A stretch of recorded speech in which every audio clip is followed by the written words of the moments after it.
Te damos la bienvenida a un nuevo audio de la hora silenciosa de Palabra de Vida, donde líderes alrededor del mundo compartirán con nosotros. El día de hoy escuchamos a...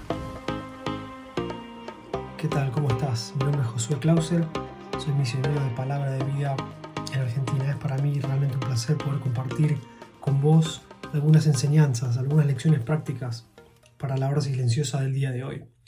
El pasaje que tenemos para comentar en el día de hoy es 2 Crónicas capítulo 34, versículos 16 al 21. Antes de leer el texto que nos toca para hoy, sería importante repasar dónde estamos ubicados para poder tener una mejor comprensión de los versículos del día de hoy. Hemos estado viendo durante estos días, leyendo la historia de Josías. Ahora, la historia de Josías es fascinante. El abuelo de Josías era Manasés y dice la palabra que él hizo lo malo delante de los ojos de Jehová, pero en sus últimos años se arrepintió, confesó su pecado y vemos algo de mejoría espiritual. El padre de Josías era Amón, y el texto también dice que hizo lo malo delante de los ojos de Dios, pero nunca se humilló, sino más bien aumentó su pecado. Los versículos previos al capítulo 34 de 2 Crónica nos dicen que los siervos idearon un plan para matar a Amón, el papá de Josías. Le hicieron una emboscada y él murió en su casa, y el pueblo se levanta y mata a los siervos que mataron al rey. Y luego el pueblo elige y coloca a Josías, hijo de Amón, como rey de Israel. Y Josías comienza a reinar con solamente 8 años de edad. Este es el contexto. Estas son las circunstancias en las que Josías llega al trono. Su abuelo y su padre fueron de los peores reyes de Israel.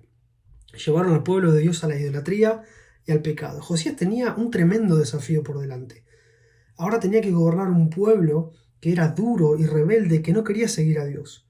Josías podía excusarse en su contexto familiar y seguir en la vida de pecado de sus padres, o bien decidir obedecer a Dios. Ahora, el relato bíblico nos dice que Josías reinó 31 años en Jerusalén e hizo lo recto ante los ojos de Jehová y anduvo en los caminos de David su padre. ¿Ves? Hacer lo recto en este contexto implicaba realmente una reforma cultural y religiosa a gran escala. El corazón del pueblo estaba sumergido en la idolatría y los cambios verdaderamente tenían que ser precisos y profundos. Como resultado de comenzar a buscar a Dios, vemos que Josías también comienza a limpiar Judá y Jerusalén de los lugares altos, los lugares de idolatría. Y según leemos en el texto, este trabajo le tomó aproximadamente unos 6 años. Una vez que Josías completa esta limpieza espiritual, está ahora sí en condiciones de comenzar con la restauración y la reconstrucción. ¿Y por dónde comienza? Por lo más importante. Josías comienza por la casa de Jehová, el templo. En versículo 8 del capítulo 34 vemos esto. Él envía a Safán, que era una especie de secretario, a Hilcías, el sumo sacerdote. Debían recoger las ofrendas y repartir el dinero a los que estaban trabajando en la obra, en la reconstrucción del templo. Y dando cuentas, el sumo sacerdote Hilcías a Safán, el secretario, le cuenta que en medio de las remodelaciones habían encontrado el libro de la ley. Y es aquí donde nos encontramos el día de hoy. El pasaje que vamos a leer es 2 Crónicas 34, 16 al 21, y dice lo siguiente: Y Safán lo llevó al rey, y le contó el asunto diciendo: ¿Tus siervos han cumplido todo lo que les fue encomendado? Han reunido el dinero que se halló en la casa de Jehová y lo han entregado en mano de los encargados y en mano de los que hacen la obra. Además de esto, declaró el escriba Safán al rey diciendo: El sacerdote Hilcías me dio un libro. Y leyó Safán en él delante del rey. Y luego que el rey oyó las palabras de la ley, rasgó sus vestidos. Y mandó a Hilcías y a Hicam, hijo de Safán, y a Abdón, hijo de Micaía, y a Safán, escriba, y a Asaías, siervo del rey, diciendo: Andad, consultad a Jehová por mí y por el remanente de Israel y de Judá acerca de las palabras del libro que se ha hallado. Porque grande es la ira de Jehová que ha caído sobre nosotros, por cuanto nuestros padres no guardaron la palabra de Jehová para hacer conforme a todo lo que está escrito en este libro. Se juntaron las ofrendas en la casa de Dios, se entregaron a quienes trabajaban para continuar en la obra, pero sin duda lo más sobresaliente del pasaje es el hallazgo del libro de la ley. Fíjate el detalle de las palabras del secretario Safán cuando le da el reporte al rey. No dice: hemos hallado el libro de Dios. Tampoco dice, Rey, hemos hallado los santos mandamientos o algo parecido. No, el texto dice, el sacerdote Hilcías me dio un libro. Israel abandonó la devoción a Dios por tanto tiempo que ya ni se acordaban, primero, siquiera dónde estaba la palabra de Dios, y segundo, mucho menos qué decía.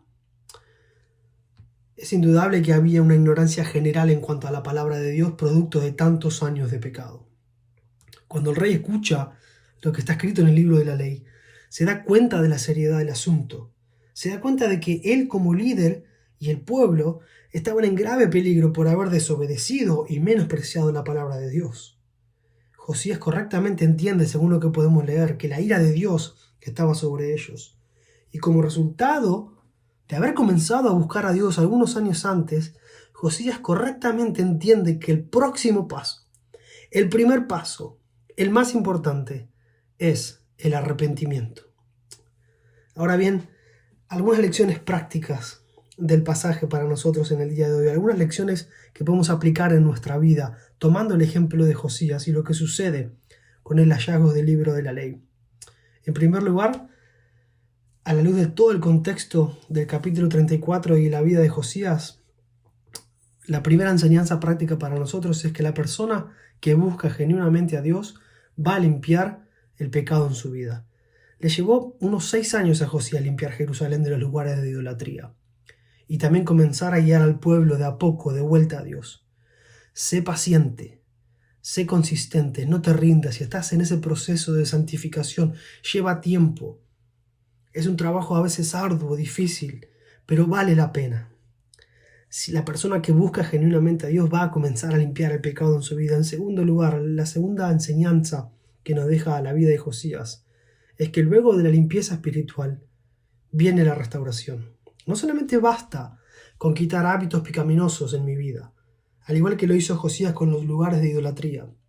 La historia de Josías, el texto nos enseña que es fundamental reparar o restaurar los hábitos espirituales, de la misma manera que él comenzó a reedificar el templo. En tercer lugar, no descuides ni menosprecies la palabra de Dios. Una consecuencia clara que vemos en el texto por no obedecer los mandamientos de Dios es la enemistad que esto produce entre vos y Dios. Desafío práctico: busca a Dios y su palabra para experimentar su amor y su consuelo. No la menosprecies y evita que la santa ira de Dios que Él tiene contra el pecado en tu vida. Cuarto lugar, cuarta enseñanza práctica: recordá siempre que es necesario tener la reacción correcta frente a la palabra de Dios. El texto nos dice que el rey Josías, cuando escuchó las palabras del libro de la ley, rasgó sus vestidos. Esta era una clara señal de arrepentimiento y dolor. Cuando el rey Josías escucha la palabra de Dios, se da cuenta de todos los mandamientos que no estaban cumpliendo. ¿Te diste cuenta que él no sabía no era una excusa para Josías?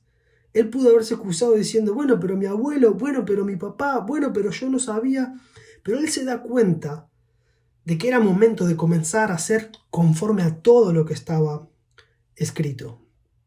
Debemos tener una reacción correcta al escuchar la palabra de Dios. ¿Cuál es tu reacción al oír la voz de Dios?